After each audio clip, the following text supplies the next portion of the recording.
अजीब अजीब तरीके की बातें करती रही हैं राजकुमारियां। एक बहुत बड़े राजा की राजकुमारी ने बार बार मना करती, अब करूंगी तब करूंगी विवाह। पिता ने कहा किससे विवाह करना है? तो बड़ी विचित्र बात कह दी अपने पिता से कि पिताजी मुझे उससे विवाह करना है जिसे कुछ भी न दिखता हो, पूरा दिखता हो। क्या मतलब? अर्थ यह पिताजी कि मुझे अंधे आदमी से शादी करनी है। अंधे से करेगी शादी? ना ना, अंधे से भी करूंगी पर उसे पूरा भी दिखता हो, पर हो अंधा। आवाज लगाई, राजकुमार आए। वो प्रश्न करती थी, दिखता है? तो कुछ कहते हैं दिन में दिखता है, रात को नहीं दिखता। रात को दिखता है, दिन में नहीं दिखता। कभी कभी सांझ में नहीं दिखता, सुबह दिखता है। जिनको ऐसे आई प्रॉब्लम्स थी, इस तरह के सारे नेत्र रोग इकट्ठे हो गए। एक आया कोई, तो समझ गई थी कि यही है वो जिसे मैं ढूंढ रही थी। पूछा उससे, हे श्रीमान आपको दिखाई देता है क्या, या आपको नहीं दिखाई देता? तो उन्होंने कहा हां मुझे सत्य ही दिखाई देता है, असत्य नहीं दिखाई देता।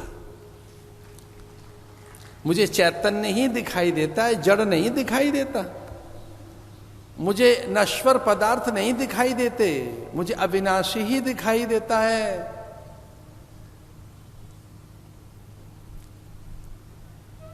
जो रोज सुंदर सुंदर सी एक माला, जयमाला, वरमाला बनाती थी, गले में डाल दी।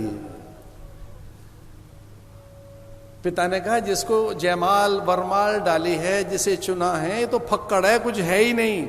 बोली इसके पास कुछ नहीं है देखने में, पर सब कुछ इसी के पास है। ज्ञान संपदा इसके पास है, विचार संपदा इसके पास है। जड़ांध बहिराकृति कृति आकृति। कुछ ऐसे महापुरुष देखे गए जो शांत हैं, सौम्य, सहज हैं, स्थिर हैं, विचलित नहीं होते। उन्हें कुछ दिखता कभी नहीं दिखता, वो सुनते कभी नहीं सुनते, कहीं बोलते कभी नहीं बोलते, बोलेंगे तो सार्थक बोलेंगे। ऐसे ही वो, उसको जड़ भरत कहा गया। जड़ है ये, जड़। ऐसे परिजनों ने भी त्याग दिया। परिजनों को, पुरजन बंधु बांधवों को, मित्रों को और परिवार के लोगों को वही ज्यादा अच्छा लगता है जो ज्यादा कमा के लाए। जिसके पास धन नहीं है उसका आदर घटता तो रहता है। आप अधिक संसारी हैं, ज्यादा जानते होंगे। परिवार में जिनके पास धन का अभाव है, उच्च पद प्रतिष्ठित नहीं है, जिनके पास बड़े पद नहीं, प्रतिष्ठित नहीं है, अथवा अर्थ का अभाव या बेचारे साधनहीन है, तो जो साधनहीन अथवा जो अभाव ग्रसित प्राणी है, प्राय समाज में उनके लिए उतना आदर नहीं है जितना साधन संपन्न व्यक्ति के लिए है। इसलिए वो तो देखने में तो साधनहीन ही दिख रहे थे, पर उनको किसी को नहीं मालूम था कि साध्य इसी के पास है। ये साधन साध्य की प्राप्ति के लिए है। इसलिए जंगल में निकल गए। आत्माराम भरत, जड़ भरत ज्ञानी,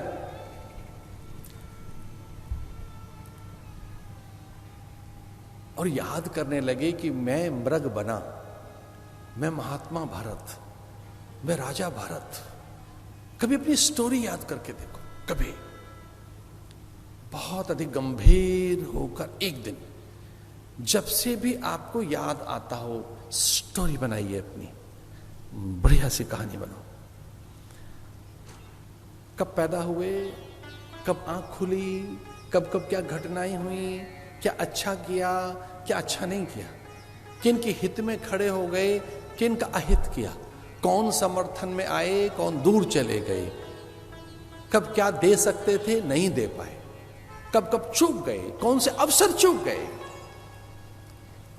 विद्या अध्ययन कर सकते थे नहीं कर पाए, पढ़ सकते थे नहीं पढ़ पाए,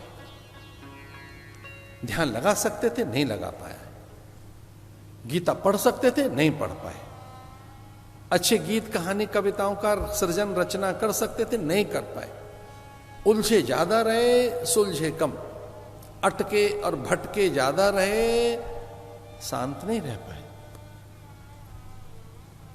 स्टोरी लिखिए ना, बताना मत किसी को, मत लिखो, याद तो कर लो।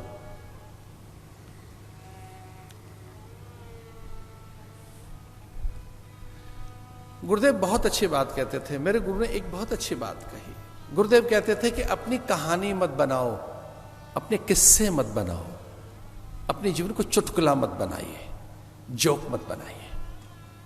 आपने जो अपने जीवन को जोक बनाया है, जो चुटकुला बनाया है, जो किस्सा बनाया आपने अपना, जो कहानी गढ़ी है आपने अपने जीवन की, इससे हटकर जीवन को कथा बनाओ, कथा, कि लोग याद करें आपको।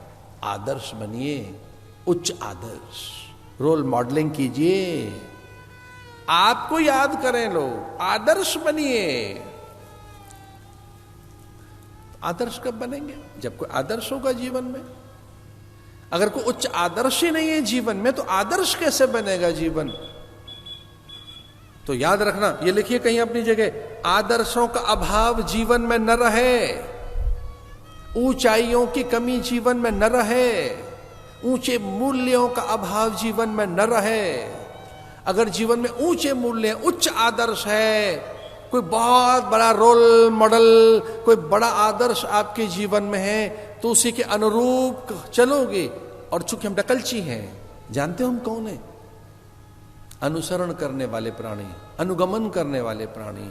गतानुगत को लोकः, शास्त्र ऐसा कहता, हम प्राय सारे मनुष्य ऐसे हैं, एक दूसरे का अनुसरण कर रहे हैं, एक दूसरे का अनुगमन कर रहे हैं, एक दूसरे का अनुशीलन करें हम जीवन में उच्च आदर्श। तो अगर स्टोरी लिखने बैठ गए अपनी, तो क्या लिखोगे? एक किस्सा भर, एक अदद कहानी का टुकड़ा स्टोरी बनाएंगे हम? नहीं, लाइफ को स्टोरी मत बनने देना, स्टॉप कीजिए अभी से। अब जीवन कहानी और किस्सा नहीं है, अब जीवन को कथा बनाइए, जीवन को आदर्श बनाइए। और अगर जीवन आदर्श बन गया, जीवन में ऊंचे मूल्य आए, गौरव की अनुभूति होगी।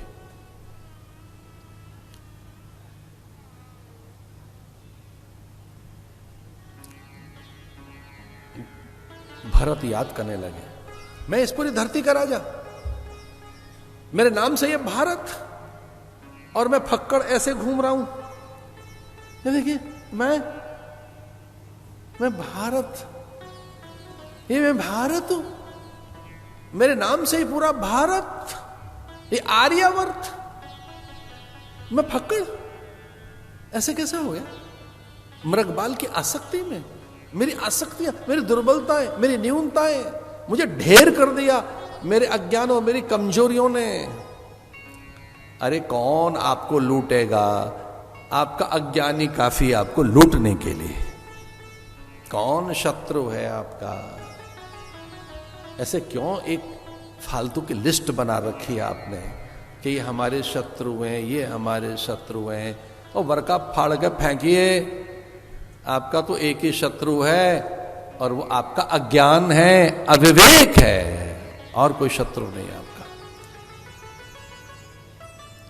वो आपका आलस्य है, वो आपका प्रमाद है, वो आपकी जड़ता है, वो आपकी आसक्तियां हैं,